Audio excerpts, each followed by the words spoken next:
Olá, pessoal. Bem-vindos ao canal Saca Sua História, onde o passado ganha voz e onde a gente revela o que os livros nem sempre te contam. Você com certeza já ouviu falar na Lei Áurea, né? A Princesa Isabel, a assinatura bonita, a liberdade concedida, enfim, aquela história oficial cheia de glamour. Mas e se eu te dissesse que a abolição da escravidão no Brasil não aconteceu em 13 de maio de 1888? Mas sim muito antes em vários lugares diferentes, e não por decisão do Império, mas pela força popular. Hoje a gente vai mergulhar fundo nas abolições que ocorreram antes da Lei Áurea, cidade por cidade, em ordem cronológica.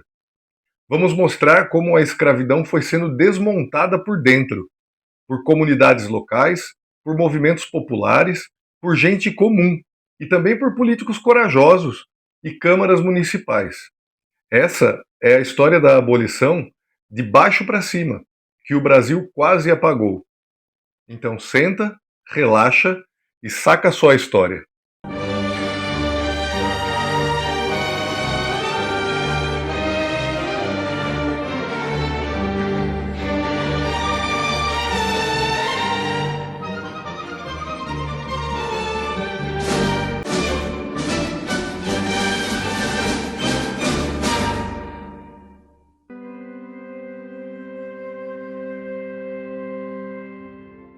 Nosso ponto de partida é a cidade de Redenção, no interior do Ceará. Mas calma, naquela época a cidade ainda se chamava Acarapé. Foi só depois do que aconteceu ali que ela ganhou o nome simbólico de Redenção. Em 1º de janeiro de 1882, Acarapé libertou todos os seus escravizados, por decisão própria e por iniciativa do povo. Ali, a escravidão já estava enfraquecida. O Ceará, por não ter uma economia baseada no café ou em grandes engenhos, já contava com um número relativamente menor de escravizados. Isso facilitou o movimento abolicionista, mas não o torna menos importante. A iniciativa partiu de grupos abolicionistas locais, influenciados por ideias republicanas e humanistas.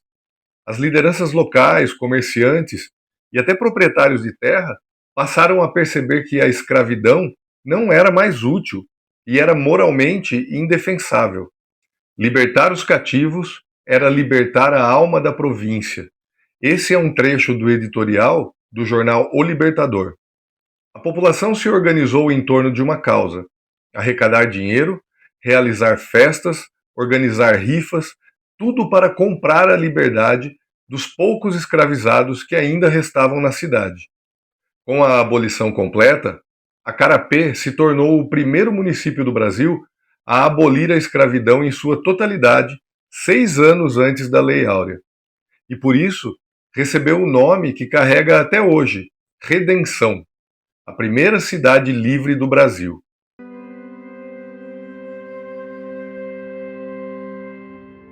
Agora vamos para o Rio Grande do Norte.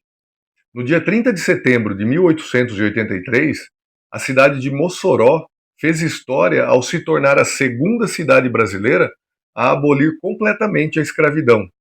E aqui a coisa foi ainda mais simbólica. Não houve intervenção política de cima, nem pressão institucional. Foi o povo quem fez. A cidade tinha cerca de 87 escravizados oficialmente registrados. Para muitos deles, a liberdade parecia um sonho distante, até que surgiu a Sociedade Libertadora Mossoroense. Fundada por comerciantes, professores, jornalistas e trabalhadores, a sociedade começou uma verdadeira campanha de libertação. Organizou eventos beneficentes, fez campanhas de arrecadação, criou rifas, bingos, saraus, leilões e, principalmente, mobilizou emocionalmente a população local. Cada valor arrecadado era destinado a comprar a alforria de um cativo. Um por um, os nomes iam sendo riscados do registro de propriedade, e no fim de setembro, todos estavam livres. A abolição em Mossoró foi celebrada com um grande cortejo, fogos de artifício, música e discursos públicos. Era o povo libertando o povo, sem esperar pela princesa Isabel. O vereador Jerônimo Rosado disse a seguinte declaração: aqui não há mais cativos. A liberdade é o novo nome de Mossoró. Hoje, a cidade tem orgulho de carregar esse marco histórico e mantém viva a memória da abolição feita pela base.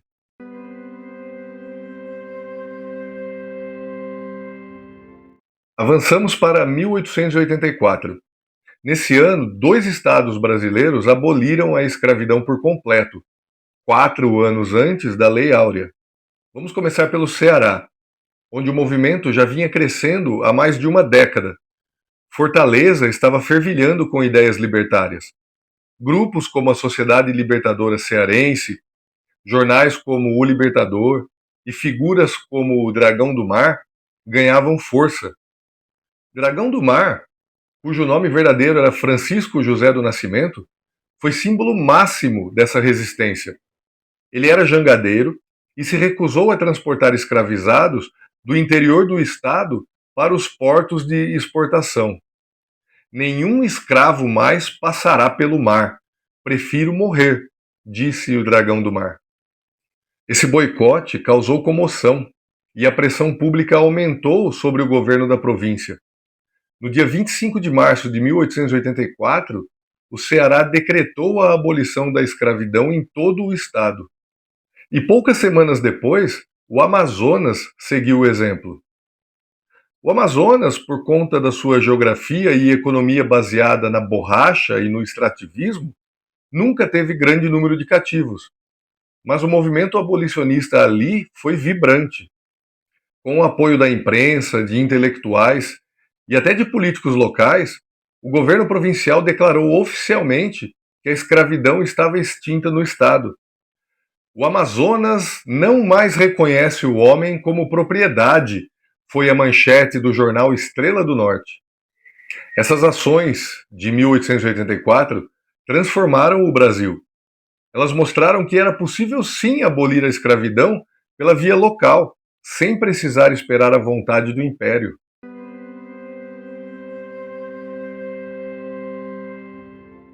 Enquanto o Norte dava o exemplo, o Sul começou a agir com suas próprias estratégias.